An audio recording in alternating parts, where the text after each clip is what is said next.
নমস্কাৰ এই মুহূৰ্তত জনাইছো 2025 বৰ্ষত হাই সেকেন্ডাৰী পৰীক্ষা দিয়া ছাত্ৰ ছাত্ৰীৰ বাবে এটা ডাঙৰ খবৰ মুখ্যমন্ত্ৰী ডক্টৰ হিমন্ত বিশ্ব শৰ্মাৰ এক ডাঙৰ ঘোষণা কেতিয়া ঘোষণা হ'ব হাই সেকেন্ডাৰী পৰীক্ষাৰ ফলাফল কোন তাৰিখে ঘোষণা হ'ব কেইটা বজাত ঘোষণা হ'ব আৰু কোন কেইটা ওয়েবসাইটত ঘোষণা হ'ব মুখ্যমন্ত্ৰী ডক্টৰ হিমন্ত বিশ্ব শৰ্মাৰ এক ডাঙৰ ঘোষণা কি ঘোষণা কৰিছে আজি এইটো ভিডিঅ'ৰ জৰিয়তে ছাত্ৰ ছাত্ৰীসকল তোমালোকে জানিব পাৰিবা মুখ্যমন্ত্ৰী ডক্টৰ হিমন্ত বিশ্ব শৰ্মাৰ এটা ডাঙৰ আপডেট আৰু উচ্চতৰ মাধ্যমিকৰ চূড়ান্ত বৰ্ষৰ লাখ লাখ পৰীক্ষাৰ্থীৰ বাবে আহি গৈছে এক ডাঙৰ খবৰ ভাল খবৰ হাত বিহুৰ পিছতে ঘোষণা হ'ব উচ্চতৰ মাধ্যমিকৰ ফলাফল মুখ্যমন্ত্ৰী ডক্টৰ হিমন্ত বিশ্ব শৰ্মাই এই মুহূৰ্তত এক ডাঙৰ ঘোষণা কৰি কৈছে হাত বিহুৰ পিছতে ঘোষণা হ'ব উচ্চতৰ মাধ্যমিকৰ ফলাফল অৰ্থাৎ 2025 বৰ্ষত হাই সেকেন্ডাৰী যিসকলে দিছে সেই সকলৰ ফলাফল আৰু এপ্ৰিলৰ শেষত ঘোষণা হ'ব উচ্চতৰ মাধ্যমিকৰ চূড়ান্ত পৰীক্ষাৰ ফলাফল আৰু মুখ্যমন্ত্ৰী ডক্টৰ হিমন্ত বিশ্ব শৰ্মাৰ এক ডাঙৰ ঘোষণা এপ্ৰিল মাহতে ঘোষণা হ'ব 2025 বৰ্ষৰ হাই সেকেন্ডাৰী পৰীক্ষাৰ ফলাফল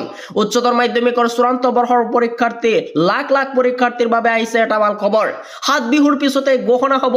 এবাৰ উচ্চতৰ মাধ্যমিকৰ দ্বিতীয় বৰ্ষৰ ফাইনাল পৰীক্ষাৰ ফলাফল যিকেইটা ওয়েবসাইট দিয়া আছে আসাম হাই সেকেন্ডাৰী এডুকেশ্যন কাউন্সিলৰ যিটো ওয়েবসাইট আছে এই ওয়েবসাইটৰ জৰিয়তে ছাত্ৰ ছাত্ৰীসকলে নিজৰ ফলাফলসমূহ চাব পাৰিব আৰু এপ্ৰিলৰ শেষত অৰ্থাৎ এপ্ৰিল মাহতে উচ্চতৰ মাধ্যমিকৰ ফলাফল ঘোষণা কৰাৰ পূৰ্ণ সম্ভাৱনা মুখ্যমন্ত্ৰী ডক্টৰ হিমন্ত বিশ্ব শৰ্মাই জনাইছে আৰু বিহু শেষ হোৱাৰ লগে লগে ঘোষণা হ'ব উচ্চতৰ মাধ্যমিকৰ ফাইনাল পৰীক্ষাৰ ফলাফল মুখ্যমন্ত্ৰী ডক্টৰ হিমন্ত বিশ্ব শৰ্মাৰ এই বিশদ ঘোষণা কৰি কৈছে যে এপ্ৰিল মাহতে ঘোষণা হ'ব 2025 বৰ্ষৰ হাই সেকেন্ডাৰী ফাইনাল পৰীক্ষাৰ ফলাফল আৰু যিসকল ছাত্ৰ ছাত্ৰীয়ে বাট চাই আছে সেইসকলৰ বাবে এটা ডাঙৰ ঘোষণা কৰি দিছে মুখ্যমন্ত্ৰী ডক্টৰ হিমন্ত বিশ্ব শৰ্মাই আৰু এপ্ৰিল মাহতে ছাত্ৰ ছাত্ৰীসকলে লাভ কৰি ফলাফল আৰু উচ্চতৰ মাধ্যমিকৰ যিটো অফিচিয়েল ওয়েবসাইট আসাম হাই সেকেন্ডাৰী এডুকেশ্যন কাউন্সিল সেই কাউন্সিলৰ যিটো অফিচিয়েল ওয়েবসাইট সেই অফিচিয়েল ওয়েবসাইটৰ জৰিয়তে ছাত্ৰ ছাত্ৰীসকলে নিজৰ ফলাফলসমূহ চেক কৰিব পাৰিব